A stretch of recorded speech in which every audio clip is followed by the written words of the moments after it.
গতির ঝড় তুলে একের পর এক উইকেট তুলে নিলেন। পিএসএল এর নিজের দ্বিতীয় ম্যাচেই নাহিদ রানা আলো কাড়লেন, সাথে বুঝিয়ে দিলেন তাকে নিয়ে বিশ্ব ক্রিকেট কেন আলোচনা করছে।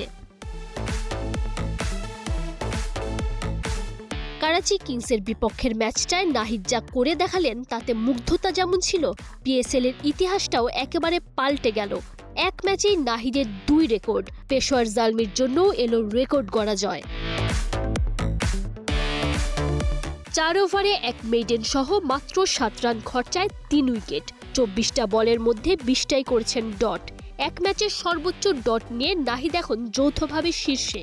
এর আগে 2018 সালে লাহোর কালান্দার্সের বিপক্ষে 20টা ডট দিয়েছিলেন মোহাম্মদ নওয়াজ।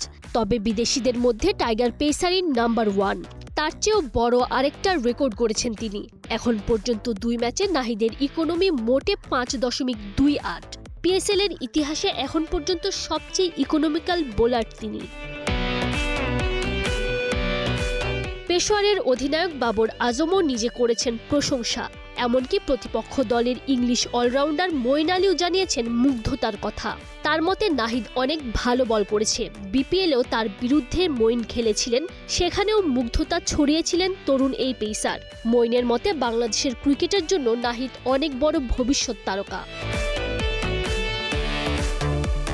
পিএসএল এ নাহিদ রানার যাত্রা সবে শুরু, তবে বিদেশি টুর্নামেন্টে খেলতে এসে যেভাবে ঝলক দেখালেন তাতে দলও পাচ্ছে ভালো খেলার আত্মবিশ্বাস।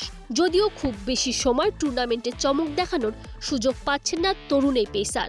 নিউজিল্যান্ড সিরিজের কারণে এনওসি পেয়েছেন 12 এপ্রিল পর্যন্ত, অর্থাৎ লাহোর কালান্দার্সের বিপক্ষে শনিবারের ম্যাচটাই হয়তো হতে যাচ্ছে তার শেষ ম্যাচ, কারণ ব্ল্যাক ক্যাপদের বিপক্ষে বাংলাদেশের সিরিজ শেষ 2 মে আর পিএসএল এর final 3 May. Tanzim Oishi, star news.